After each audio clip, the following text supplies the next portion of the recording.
Hello, everyone. Hello, hello. I see a lot of people saying hi in the chat. It's a Mhm. pleasure. Hey, Win, how are you? Hi, Bruno. I'm good. I'm enjoying the cold weather finally. How are you? Hey, yes. Here it's also, by the way, I'm in Canada, so yes, snow and everything. Not snow yet, but I like this time of the year where it's not super hot, it's not super cold, we can walk. I really, really like it. I don't know how it's New York right now. Yeah, it's like 50s here. The leaves are starting to change. You need like a light jacket to go out. You're not sweating crazy. It's nice. Hey, I love it. I love it. And hey, if someone in the chat wants to say where they are joining, super happy because I already see a lot of comments there and more. Please take a look at our code of conduct. It's just shared there. And if you see me looking that way, that's because I read the comments there and more. And let's start today because we have a super amazing thing. We are going to talk about GitHub, Markdown, and more. And we have a surprise at the end where we are going to share voucher. So if you are aiming for certification and more, that's the moment. Stay with us until the end so you will learn more about what we have. First of all, and I always forget about this. I've been doing this for a couple of years. I forget we need to introduce ourselves. So do you want to do your intro, Win, please? Yeah, of course. Hi, everyone. I'm Gwen, cloud advocate here at Microsoft. Been here for over 3 years now. Bruno, we've done so many of these that I also like forget what to say. But yeah, excited here to go over some Git and GitHub stuff. It's very important for everyone's career. So yeah. Yes, and I'm Bruno here in Canada, not Canadian, you notice the accent. Born in Argentina, moved to Spain here, so a lot of travel. I also part of the Cloud Advocate team. And yes, and I agree a lot that I used to be not a fan of Markdown because Really? I used to do a lot of HTML, so I was happy there. Mm.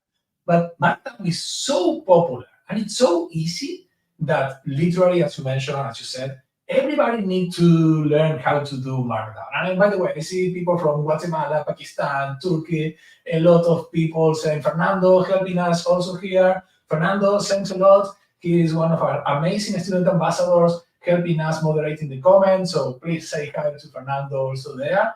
But as we said, Markdown is super popular, and if you're doing GitHub, this is one skill that you need to have. And by the way, it's also easy. It's not a very complicated format. To do the ABCs, I know that you can go crazy like everything there. So to move fast and to see to chat about what we're going to see today, as I said, I like to read the question in real time. So I have, hey, someone from Spain here. So I will try to read and we'll try to chat in real time. So please say hi and share it in the chat. Remember that we are recording this. The recording is going to be available usually 24, 48 hours later. And this is part of a series that we are going to host. Today's session is about build powerful READMEs with Markdown, and then we have sessions once a week. Next week is a website, create a website using GitHub Copilot, and then is automate your repo using GitHub Actions. So if you want to learn more, that's the link there. I will leave it in the screen for a couple of seconds, aka.ms/learn/GitHub Universe. And hey, this is also getting us ready for GitHub Universe, which is, do you remember the dates, Win? First week of November, I think. I don't know exactly. I know it's in, oh, sorry to put you in the spot. I know that it's in November. I can't remember when. And we have a good question here. Is GitHub planning to add more Markdown feature? If yes, where we can follow this progress? I really don't know. Maybe when no, but I will add this into our list to ask for the next one because I know that there is a lot in Markdown and I know that GitHub covers a lot, but if there is something that is going there, happy to share if we have it. So October. October? October 29th Oh, almost there. Yes, at the end of October. through the 30th. Super So cool. end of Super the cool. month. So yes, this is kind of getting ready for going there. And by the way, this is our main, and this is probably the last slide until we get to the end where we have the vouchers and more, but this is the main entry path for today's learning, which is aka.ms/learn/GitHub, and we are going to talk about a couple of modules that there is a lot of content here. We're going to talk about a couple of these. They are mostly Learn modules, but I really, really like that the way that we are doing this is that you have your main concept in the learn module, and then you switch to a GitHub repo where you continue your experience. For me, it was something new the first time I saw this. Can't remember when, but I like it. I like this back and forward to have a lot of content, a lot of training materials in Learn, and then you go to GitHub mostly for a more hands-on part. Yeah, and you end up with a project on your GitHub. Oh, yes, and that's the cool part about that. Yes, at the end of the day, your GitHub profile will have something. Sorry about that. Will have something amazing to show in your profile. So that's a cool one. So what do you think, Win? Should I stop PowerPoint and switch to the cool part? Yeah, I think people are ready to get hands-on. Okay, perfect. So let me go here, and we have two modules to talk about. This is one. The other is around Markdown, but I really want to help everybody. Sorry, I really want to tell everybody how is this working, because I was testing this yesterday with a couple of friends and colleagues, and not a lot of people know that we have this. So please share in the chat if you know Microsoft Learn. If you don't know, please go learn.microsoft.com, and you will find a lot of stuff. By the way, I keep seeing hello from Montreal, from Anthony, then we have from Lima, Peru, we have Rivero, MD, HD. Mermaid diagram was added. Oh, I didn't know that we can do Mermaid in GitHub and Markdown right now. That's cool. Mermaid is a super cool language. It's not a language, it's like Markdown. It's a tag language to do diagrams, and it's super popular, super cool. I didn't know about that. Same for sharing. So, as I said, going back here, sorry, you will keep me honest, because I start speaking and I get this all over the place this week. Right. So Microsoft Learn, if you've used it before, let us know. Let us know. But if not, Bruno's going to show us what Microsoft Learn is. Yes, and we have Julia, Luis, Brazil, Portugal, my friends. So this is a standard module where you have units here. I strongly advise to everyone to read the units. So, for example, you have your intro with the learning objectives, prerequisites, and more. When you finish this, and you already have finished this, move to the next one. This is also, if this is your first time in GitHub, please spend some time here, because you are going to find all about the platform. GitHub have so many things. They literally add AI, they add modules. Right now, you can go to the marketplace in GitHub and start to try with GPT modules, with Pi modules, Llama modules, if you want to learn AI. So there is a lot of things that GitHub platform can do. But what I like is that once you learn about the components, the platform, the management of the platform, you get to an exercise. And this is the part that if you are new here, please go here and take a look, because when you get to the exercise, you are going to switch, as we mentioned, from the Learn platform to GitHub, and here you are going to have a repo. Someone is raise your hands. We don't have hands here, but tell something in the chat if this is your first time in GitHub. This is an amazing 1 hour, maybe longer, I can't remember, process where you are going to get to know the basics and doing hands-on. And what I really like about this is that you literally going to work here. The way that it works is you go to a repo. This is the intro to GitHub. You have some content here. You have welcome, who it is for, what you learn, and more. And then you have to start. And the way that this is going to work is basically when you press start the course, you are going to clone this repo. You're going to create a new repo based on this. You're going to create a fork of the repo. You're going to fork this repository into your own account, and you are going to it's going to take a couple of seconds. And once you have this, you are going to work directly on your repo in your account. Important couple of things that I learned here. The way that this works is that basically you have kind of a timer on the back, checking your progress. Where are you in this tutorial? And then basically on where are you is going to show one content or the other. This is working using GitHub Actions. And you have some kind of credits to work with GitHub Actions. And if you create this repo in private, right now it's a public repo, you are going to see that you don't have unlimited minutes for actions. So remember to do it in public, and then when you finish, it's going to be on your profile, or if you want, you can delete it. But getting moving forward here, as I said, you have this, and remember, this is it, what I was talking. When you clone this, you see that they have the same here, start course, but after around 20 seconds, this is what we need to wait. I need to refresh the page, and we are going to see how this changes. So if I have here, and I refresh the page, it changes, and I go to my first step. What do you think about that? By the way, Wim, what do you think about this format of working here, refreshing, and doing more stuff? Do you like it? Not? I didn't know that it used actions in the background to check your progress. That's cool. I like that. I like the mix of like theory and then getting going and moving, like implementing. So I think, you know, there's more and more people getting and learning tech from like non-traditional backgrounds, and now we have like all these AI tools and all these online platforms that people can use to learn. So now like there's really endless possibilities to create like learning environments, and I think this is a really, really cool implementation of that, because additionally GitHub is, you know, just version control in general, like Git, whatever other option you use, is something you're probably going to use in the majority of tech jobs. So any job you want to get into, and the more opportunities you get to kind of get hands-on directly with the tools you're going to use earlier on in your like learning journey, it's awesome. And GitHub Actions later on you'll probably use for like DevOps stuff and like cloud engineering stuff too. So the fact that it's used for like learning environments, I think is so cool. This is actually my first time using this. I've used the sandboxes in Learn, like when you have like little Cloud Shell built into Learn and stuff like that. But I'm really interested in I really like this implementation here. Yeah, and I also like it. And as you mentioned, this is, I mean, probably the first time that you get here, don't care about actions, don't go there to try to learn what they are. But when you get a sense of how GitHub works, and we mentioned it's basically version control with a lot of stuff on top and making an amazing platform, you really like, hey, this is a good way to use action also, not only for deploy and more. This is kind of a nice ABC of what we can do with GitHub.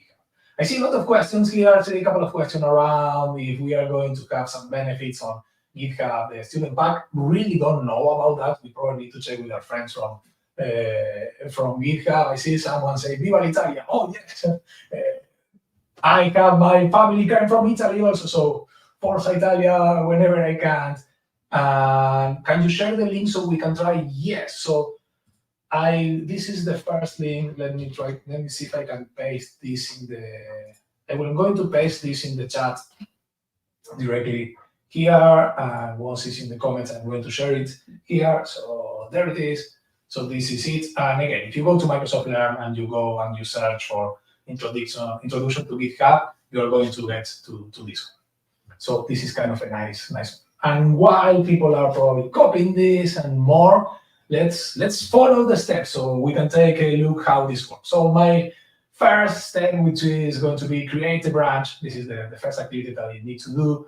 And of course, I have some content here about what is GitHub. I have super cool video and the concept of a repository, a branch, about branches, and more. So I am going to not read everything. We want to talk about Markdown, but here, somewhere here, I see that, okay, my first branch. So I need to navigate to the code tab reader in your repository. Important here. The way that you can do this, the way that I like to do this is open to tab, and then put them one to the other. So you have here instruction to your left or to your right, and your working space in the other. You don't do the split tab, the in the browser. Oh, yes, but it never works for me. I know it's somewhere here. It's the button. Oh, where is it? It like looks like a split. No. No, I know what you mean. Somehow it's right there next to the extension button. Oh, yeah. Here, split screen. Yeah, and then tap on. Hey, learning something new. Thanks. So, and now same window, but just different. There you go. Oh, I love this. This is so great. I don't know how to activate this from time to time. And I hate it because I don't know how to deactivate, but now if you just click it again, it'll go back to single. Okay. Hey, nice. As you see, it's all learning for also for us all the time. So it's all that. Aztec is asking, do you want to follow? Do you need to follow this step if you already good use Git before? If you know GitHub, we are going to switch literally in 5 minutes to the Markdown section. This is mostly to explain to the people how is the format of the course. It's not just learning. A learn module is kind of a more interactive place, interactive where you go to a GitHub repo and then you start to do an example here. Say go to code, go to main, and I'm going to create a new. I need some split here. This is nice. So I'm going to go here, create a new branch. I'm going to put my first branch. And I'm going to create the branch. I'm going fast. I'm following. And then when I have the branch created, what I can do, and you are going to see here that I have the 2 branches here in my working section.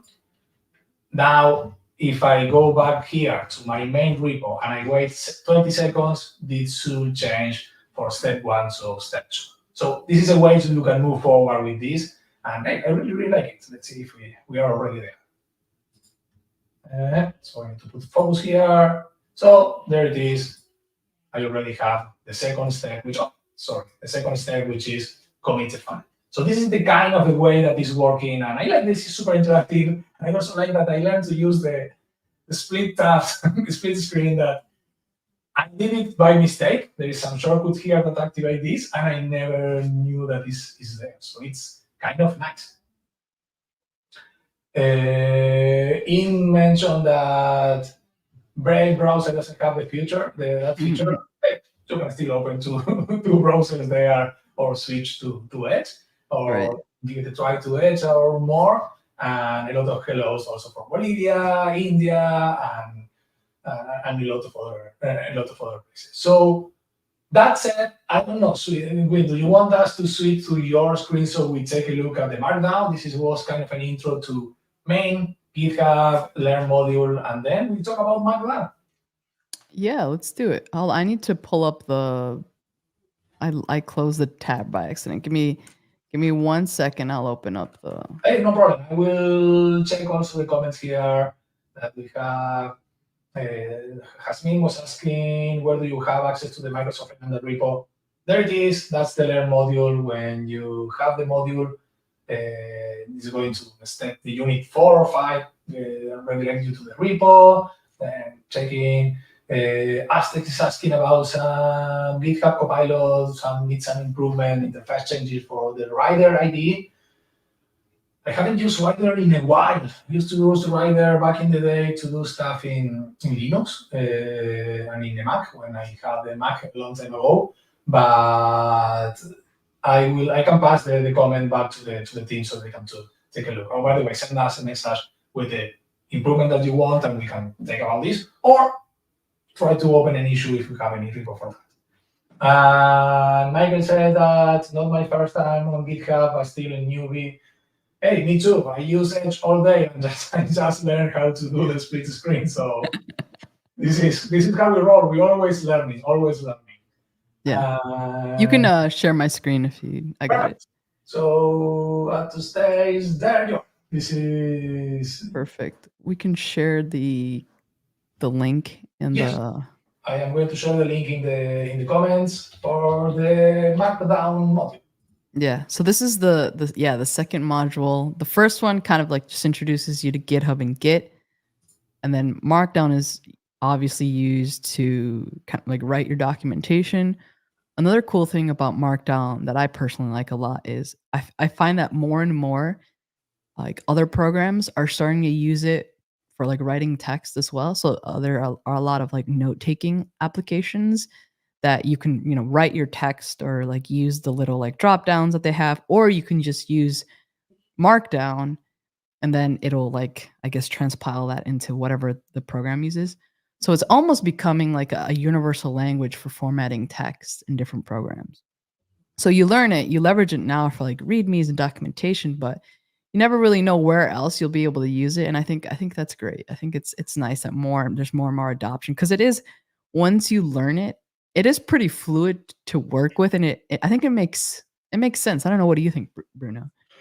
As I said, for me, it was kind of a shocking because I used to like my tag, body tag, and more. But then when you get used to Markdown, it's so easy to create something that can explain the text and concept and more that I really, really like it. And by the way, I don't know if it's part here. I don't know when it's arrived here. If you know HTML, Markdown supports HTML. So if you need something very specific with the style or whatever, you can even embed that. Depending on the previewer or the viewer, is going to act different in some places, and you can even do some HTML. But yes, I like it a lot. I get used to that, and I'm a big fan right now. Right. And then I guess I could open another tab that goes to just my GitHub. Oops. And kind of show, like, I guess, examples of READMEs. I don't know if I have great READMEs. Let's see. For example, I don't know here.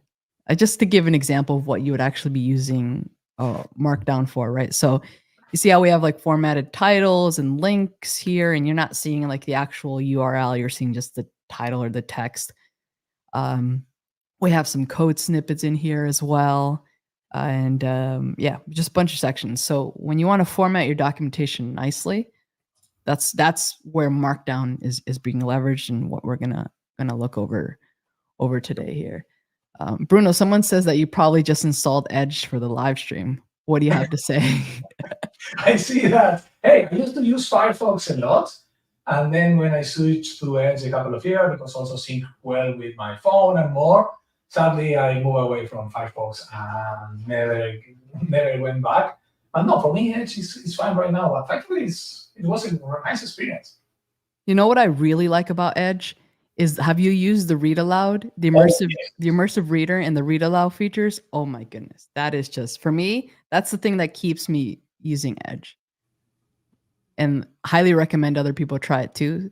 And I mean, this isn't a live stream about Edge, what we just started talking about, but it's pretty cool. It's pretty cool. All right. Anyway, back to this module. So, like Bruno recommended, go through everything. Take your time. This is what I really like about these learn modules is it does tell you. For example, here it tells you an hour and 6 minutes, and you could do this, I don't know, over a weekend or something like that. Go through the introduction and everything, and then the meat and potatoes of the content is in the second unit, and it's telling you all the different things that we can do with Markdown. And I actually learned something. I use Markdown a lot, but I did not know that you could use Did you know this, Bruno, that you could use underscores? And so I know that you could do like the asterisk for italic and then double asterisk for bold, but I didn't know you could also do underscores. Did you know that? No. Oh my God. Literally, I didn't know that. I mean, I've been using asterisks forever. Also, by the way, I do a lot of editing of Markdown in VS Code, and VS Code makes your life very easy and suggests you sometimes autocomplete with asterisks and more. I didn't know that other course works literally the same. Yeah, I didn't know that. So, so basically, Markdown works in, like, this would be an example, like your README, by I guess sort of like decorating your text or adding certain things to your text before or after. So, for example, here we have like an asterisk before the word and after if we wanted an italic, double for bold, and we'll see more of this once we dive into the exercise. We also have having to escape a character is important too, because sometimes you might actually want like the literal asterisk in there instead of whatever functionality it gives you. So you'll have to escape it with a backslash here. But yeah, overall, go through this content. You got headings here, links here, lists as well, ordered and unordered lists, tables. The tables ones still gets me to this day. I always mess up the formatting.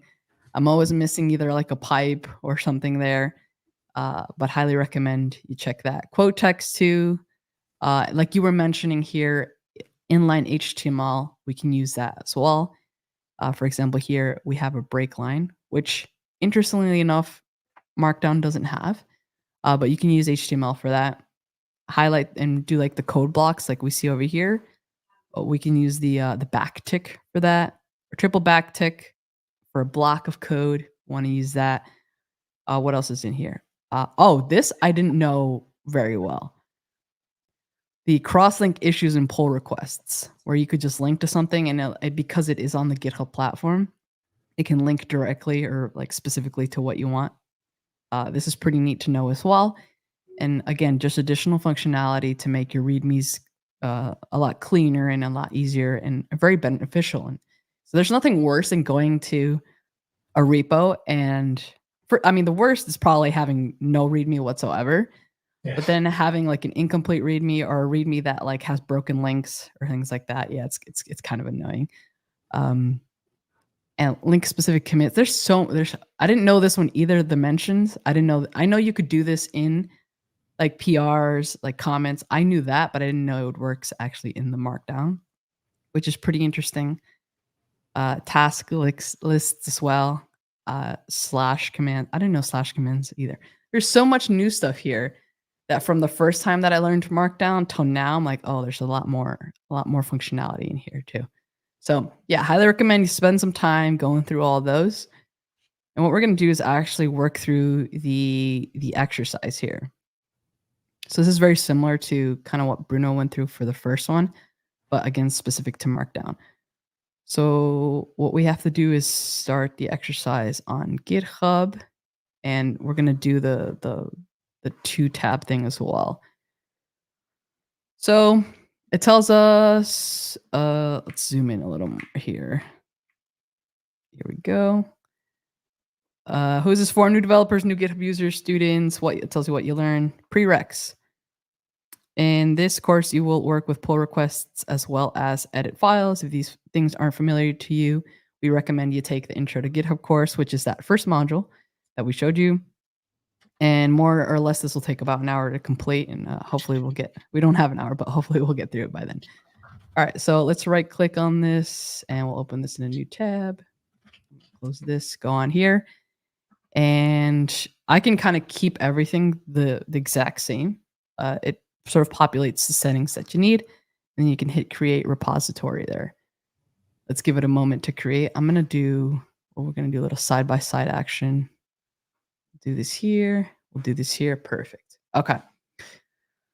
Now we go down here. It says right click. Yeah, we already did that. In the new tab, most of the prompts will automatically fill in for you. Yep, perfect. After your new repository is created, wait about 20 seconds, then refresh the page. Okay, cool. So right now, we created a copy of this course into our own. You see, this is my GitHub. That's my face there. And these instructions look the same. So it's telling us that we have to wait about 20 seconds and then we can refresh. Let me try. Oh, no. Here, refresh that. Okay, now the instructions have loaded for us. That's another thing when you're using split is you got to make sure you have the side selected that you want to refresh. Yeah, the right follows. Yeah, keep that in mind. Okay, so it's telling us step 1, add headers. Welcome to communicate using Markdown. I guess I don't need this one open for now. Well, wait, where did we go? Okay, welcome to communicate using Markdown. Markdown is a lightweight syntax, right? And where's the actual instruction? What is the header, how it looks? This is an H1 header, which is the largest. This is an H2 header. Oh, here we go. Activity. Here we go. Okay, cool. Open a new browser tab and work on the steps in your second tab while you read the instructions in this tab. Open the pull requests tab. Okay, so then I guess we could go in here. You know what? I think you did it right by copying first, then moving over here. And then it tells us to open the pull requests tab. And then we're going to create a new pull request. Select base and then compare to start Markdown. So we're going to do here. So do we have enough time? Yeah, okay. I want to explain concepts as we go. So for those who are not familiar with Git, Bruno kind of showed a little bit about how you can create a branch. So creating a branch is kind of, you have let's think of a tree, right? You have like the trunk, and let's say like that's your source code. And then you want to create a branch. Let's say you're working on specific functionality and you want to, code. So you create a branch for that functionality. and you work inside of that branch. That way you're not editing the main source code, because you know other you don't want to, like, I don't know, sort of have any conflicts, right? Usually you want to work in your own branch whenever you're adding or editing things, and then once you're done, you can merge that branch back into, and then that way the main functionality, the main source code has the new stuff that you've added. But you always want to work on a branch instead of like your main one, right? So that's what we're doing here. Usually you create branches like Bruno did, but this one had one created for us already. So now it says click new. We've done that already. Click create pull request. We're going to hit that. And then in this pull request, go to the files changed tab. Where's our files changed tab? I think I remember that you need to create first because it will ask you to edit the file. So we need to create the pull request and then edit the file. As far as I remember the yeah. In this pull request, go to files change down here, right? Yes. Yeah. But I don't know if you can edit there the files. I remember. We made an empty file index MD for you. It should be in here, right? And then select edit from the 3 dotted menu in the, hold on. All right, we'll go here, index.md, and then view file. Can we edit from here? No, oh, this is what you're saying. That's what I think I stopped when I did it the first time, that you need to create first the pull request and then edit the file in the PR. Okay. In the pull request. So create here, and then in the PR, go to files changed. I see what you're saying. Okay, and then go in here, and now we can hit edit file. Okay, got it.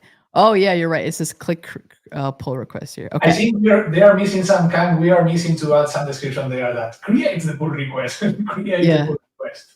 Yeah, I think it's probably like just like another step there, because I think it would be like another button press. All right. So anyway, in this pull request, go to the file. Okay, wait. We're there already. On this. Add a. Okay. So here we're gonna create a header, right? This is what it's telling us here. So we can use hold on here, and followed by space before any content you like to make it an H1 header. You can add more headers using 1 to 6 characters. Oh, it doesn't tell us what to actually put as the header. Header, we'll say header 1. Here, at the bottom of the page, type a short, meaningful commit message that describes the change you made to the file. Okay, so this is our first, I guess, Markdown element. Here we have a, what is this called? A pound? What is the symbol called? Hash? I do hashtag, but I know that depending on, I'm going to play my non-English speaking card here to get away with the hashtag, because I know that it's called something different for sure. Right. And by the way, we have a question here in the meantime from Jorge. I'm checking some questions. Is that, do we have a Markdown cheat sheet? That's a great question. I used to have one. Now I have Copilot. That's super. That's a great answer. Yes, literally. I forget about everything when I start, because I do most of my editing in Copilot, in Visual Studio Code.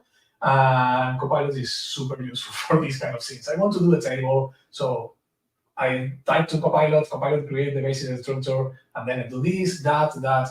It's literally my cheat sheets, right? That's a time saver. Yeah.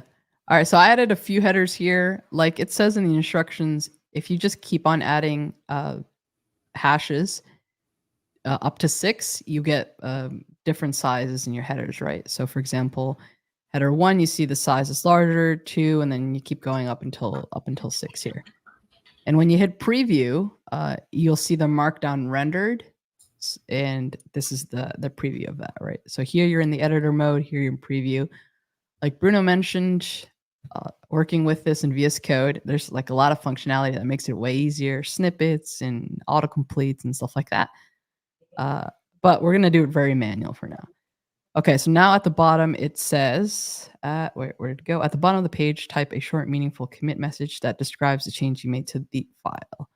Okay. Oh, I have to hit. I think it's missing here. I think we need to commit first, and then when you commit, you get to the. It's not telling us to hit commit changes, and now we can added a header to the file. Okay. Does it tell us anything else that we want to? No, we'll hit commit changes. Great. So now it tells us to wait 20 seconds and refresh this page. GitHub Actions will automatically update to the next step. Okay, so let's wait 20 seconds before we refresh this. And it should be similar to like what happened in our last lab, where it just shows us the next step here. But do we have any other questions that we can wait? No, it's fun. A couple of people say that in Spanish that is numeral. They also Jorge say that they call gato. That's first time for me. I've never heard that. Gato. Never heard about that. And then Fernando helped us to also explain that the specific version that we were showing about Markdown in GitHub, showing comments, people, more, is a specific implementation from GitHub, which makes sense. I mean, it's working here. And also the syntax is not very difficult to remember. I mean, I know the titles, the hashtag 1, 2, 3. I know bold, italic, links, and image. Everything else, as I said, copilots help. Even when I want to create a table, because I'm the worst with pipes and space and more, I go there. But the basic stuff is very, very simple. Oh, we are going to animation. Yeah, we got. So I refreshed it, and now our first one's done. Now we're on our second one here. And before we move on, I do want to say there are live streams that are going to be for this particular series that are in different languages. So I know people telling us about like Spanish or Portuguese. Check those out too. So be good. Good to deliver that stuff in other languages as well. Okay, so now our activity is adding an image. We have to edit the index.md in the same PR. So I could do it in here. Just do it again, edit. And we have now our work from adding headers, but now we want to add an image of your choice. I'm just going to use the same one that they gave us here. So I'm going to copy this and paste this in here. And let's put a space here. If I hit preview, we see that it has loaded. So the syntax here, I guess, is you have an exclamation, and then you have square brackets, and then the text, the alt text to your image. Alt text is like sometimes it's either like when you hover, or sometimes it's displayed underneath an image. It basically describes the image that you're going to show. And then in parentheses, you have the link to the image. And you can have this hosted. I host a lot of stuff on blob containers on Azure, like a public blob container that I have for any images. Or if you have some kind of any kind of link, or if this is in your file directory or somewhere like in your repo, you can link to it as well that way. And that's kind of like the structure there too. So when we hit preview, we have like our titles, and then we have our image there as well. So now it's asking us to commit this as well. And then we'll add a message added an image. Right, yes, an important part there is that if you are using images or later links is easier, to add the alt tab description is super important, because we talk about accessibility. That's the piece that if someone using a screen reader or more get to a page that's created with Markdown and presented and more, that's the part that you are going to basically help them to understand what is there. And also, sometimes there are some checks. If you are applying some rules, because we also have some set of rules that you can apply to Markdown here and there, and you're going to have warning on errors if you are not applying, if you're not adding the alt text to images. So I will strongly advise to everyone, invest a couple of seconds or the time that you need to add the description, because you are going to help, and also you're going to avoid, if you put your repo in a hackathon or whatever, sometimes we have some checks that check this and are going to say, hey, you are not adding your alt tab in your images. Can you please do it? And I think it's important.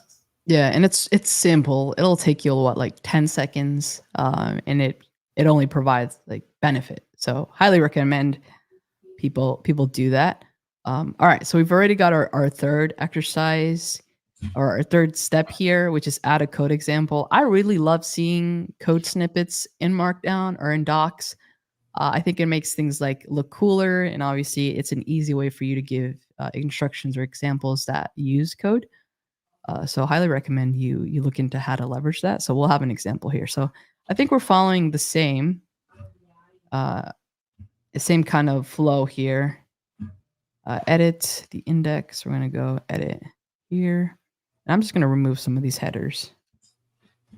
Remove that. And then it says, as you did before, edit, you add the correct markdown for a code example of your choice. Okay, so which one do you want to do? We could do, okay, so we can actually describe some of these different ones.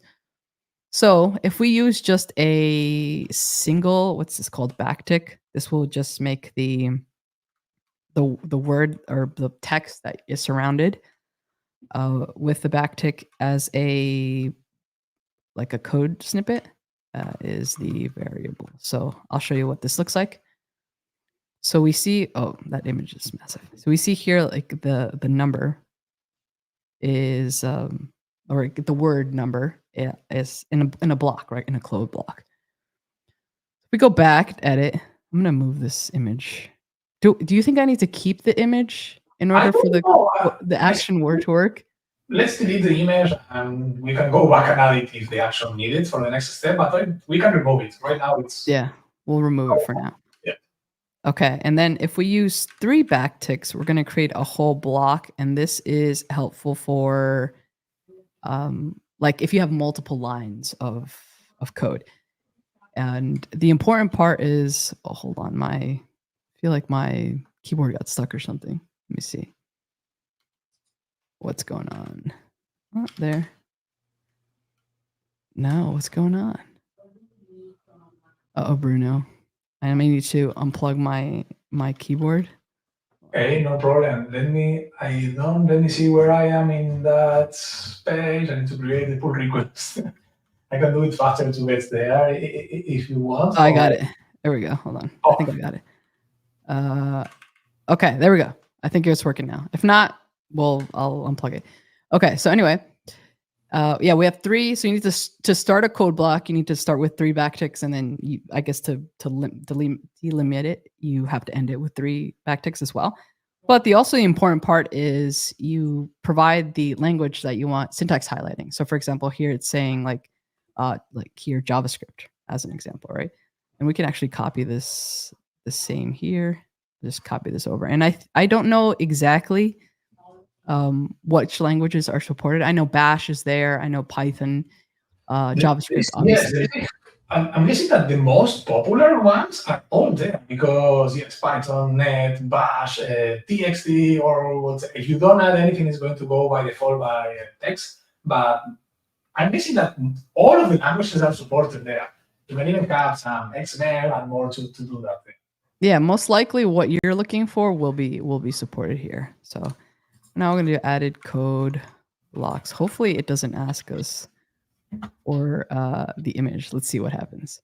We should also take this time to explain what a commit message is. So every time you make a change and you want to incorporate that change into the branch that you're working in, you do what is called like a commit. So you commit your code into it. And it's best practice to also provide a message which briefly explains the changes that you're making or the changes that you are incorporating with your code. So that's what a commit message is.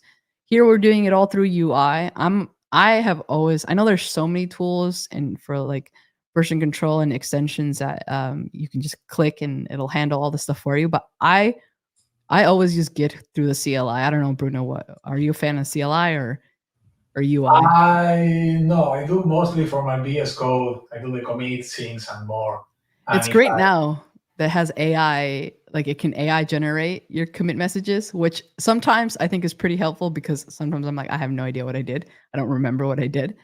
But I've been a big fan of like the CLI versions of yes, I usually go to the CLI when I break something. I get to some points that I don't know what I do and I need to go to the cheat sheet and start to do, okay, what's happening here and there. But for me, probably 90% of the time, or 95, is just VS Code and the GitHub panel. Yeah, fair. Yeah, there's many ways of work. I know there's like a desktop GitHub application as well if people want to use that, but whatever it works. I like the CLI because it feels very manual and like I know exactly what I'm going to be adding, but hey, there's options out there. Okay, cool. So it looks like we don't have to incorporate the previous stuff into it, which is great. Now we're on step. We have about like 9 minutes. Okay, we should be able to get through this. So now it says make a task list, which is sort of like I guess bullet points, but you get these check marks, these check boxes here that you can check off too. I see these used a lot in GitHub issues. So like describing, hey, this is functionality. Well, it's step 1, 2, 3 to like get it added, or like things that we could add. And I think it's pretty neat here too. So it's asking us once again to edit this. I'm gonna just delete this here. And we're gonna paste this just to save some time. And wait, did it not paste? Here we go.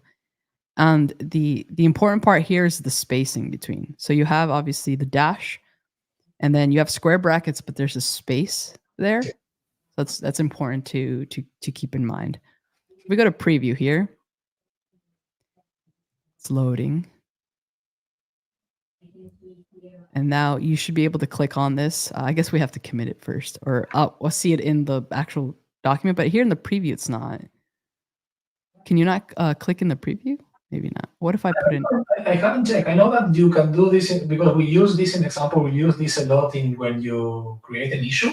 You probably have it right to say people, okay, you're going to create an issue, so please check what is this about. This is documentation or a feature or a new feature request or something like this. So you have this, but never tested in the preview. Yeah, I guess it would make more sense that it doesn't work in the preview, but it works like when you're using in issues and stuff like that. So yeah, keep in mind that you need the space here. If you don't have the space, you're going to end up with like, see this first one here, and that's not what you want. So you need to have the proper formatting. So we'll do commit change, added a task list here, and then commit change. And we're just flying through these. I hope everyone's learned a bunch of Markdown here. How many, do you know how many there are here? How many steps? No, let me go to the actions. Take a look at the action. Data, where is the flow? Can't remember. It's not long, but steps, there it is. So we have 5. The next one should be merged and then finish. Nice. I got to take a look at these this action. I'm really interested in how this is implemented. I think it's pretty cool. I like it. The first time that when you see it, oh, this is a nice use of actions. I think we have here at the end of the cycle with the mesh. Absolutely. All right. So it looks like we're at merge your pull request. You can now merge your pull request. Click merge. So do we have to probably go over here, right? Conversation, scroll down, and then we can merge. Click merge. Added Markdown, and just comment this. Oh, and then here, confirm. Okay, and wait 20 seconds, then refresh this page. Okay, so now down here it says pull request successfully merged and closed, and now you can delete that branch. So right now we added Markdown to the docs in this branch, and if we delete it, then that work, since it's already merged, it's not really a big deal. I think depending on your team, you might have like different policies on when to delete branches and whatnot. So check in with that. But it does give you a message here that it can be safely deleted if need be. All right, so let's refresh. In example, you have to share one scenario. For the .NET blog, each one of the new articles is a new branch. The branch is usually the name of the author, and then kind of a small title there. But when they merge and they are published, it's a full process in the back, we delete the branch. We don't want the branch to be there. I know other scenarios where if you are working with fixing bugs or something like this, or a branch by feature or something else, you probably are not going to delete the branch until some specific moments. So yes, depends on the team, on the product, on the policies, on how do they all agree to do that. Yeah, yeah. What I will say is, at some point, I mean, I guess this depends on the team, but I've had it where I just forget to clean up my branches, and then I end up with like 30 different things, and I'm like, I don't need this, and you got to go and clean them up. So yeah, as long as you have some kind of policy in place, you should be fine. But anyway, I just refreshed it, and it tells us, "Congratulations, friend, you've completed this course." It gives you a recap, and it gives you what's next. I like that too. And it has like additional resources here. I think this is pretty cool. So we finished that. It's taken us about what, half an hour. We kind of like went through it fast, but I highly recommend you go through the theory, then do this exercise on your own, and then you'll not only have a repo on your GitHub, which I think is awesome. You'll get hands on with this. You'll get a little crash course on Markdown, which you're going to use for every single project. That's one guarantee. Every single project you're going to be using Markdown. So I recommend you check it out. Yes, and by the way, this is probably 80 or 90% of the stuff that you're going to use in Markdown. Images, links, code snippets, and basic formatting like titles. We didn't see bold and italic, but it's literally the same. So this is it. Everything else, and there is more in the Learn. Everything else is also part of the document, but for me, in example, this is what I spend most of the time doing these kind of things. Isn't there a rule that like 20% of the work gets you 80% of the way, something like that? I feel like that especially applies to Markdown. Like as long as you know the basics, you can get really, really far. Yes. I mean, we have a question here. Say, can really just ask a question. Say, can we create an action to clean up branches after a certain time? Say 14 years or so. Yes, I saw those. I saw those scenarios. We also saw we have some rules and actions that basically, if you have an issue that has been stale for 60 days or more, automatically delete. So yes, you can create that, and I'm sure there's an action marketplace in GitHub, so you can probably also see if you can find it there to see what else, what other options are there. I have one question here that Fernando asked, help us to answer, and then we are going to switch to the vouchers, which is about latex. I can't find it, sorry. But Fernando is answering here. Someone asked if we can add latex in Markdown in GitHub. And yes, they announced this not so long time ago. So if you want to have your Markdown with a lot of mathematical formulas, operations, and functions, and more, LaTeX is supported right now, which I think is very good because a lot of people in the research community, an example of scientists and more, they wanted to have something like this. I added one more question here. I can remember LaTeX. And yes, issues with GIF images when I want animation to run. I have some issues also with GIF animation. Sometimes they only show kind of a static animation. What I find is that depending on the type of GIF that you are using, and I'm new to GIF, I don't know anything there, but if you have this GIF that they have, I don't know, 120 frames per second, which doesn't make sense. It's kind of a video there. Is not going to show. So there seems to be some formats and limits that the one that GIF have used. Right now, usually my GIF are 10 or 15 frames, and they're also small because I don't want a 10 megabyte file to be downloaded to the client to be shown. But yes, I remember that, in example, the amount of frames that the GIF have impacted somehow in what is GitHub presented. And I'm sure there is some documentation here and there about that. I can't remember right now. And I think we are ready to go. Let me share my screen one more time. And anything else before we switch screens, Queen, that you want to add? No, I think we're good. I think the people are excited for the vouchers. Yeah. So remember, you can continue learning. That this is the link. This is the GitHub. And let me move to the vouchers. So this is the code that you have to redeem right now, and this is a discount. So this is a discount voucher. The final exam cost will be $35, and the regular price is $99. So you have a nice discount here to use it. It's only valid until tomorrow. So you can, if you want to redeem it, you can redeem it literally today now, and you can only use it once. So if you go there to aka.ms/info/GitHub search, you also have the QR, and you use the voucher, you can redeem it between today and tomorrow. Read everything else here. It's not redeemable for cash, not anything else. And hey, I really like to have this almost 65% discount in a voucher, which I think a lot of people will appreciate. I really appreciate this. And I think when we were talking about this, please Queen, keep me honest. If you remember, this is valid for any of the GitHub certification, yes? Yep, any of the GitHub certifications, but just one. Just one, yeah. We can only use it once, any of them. I was gonna look up the list of them because I haven't seen them since they were launched. And curious, chat, let us know which certifications are you interested in? Like, which one are you gonna take?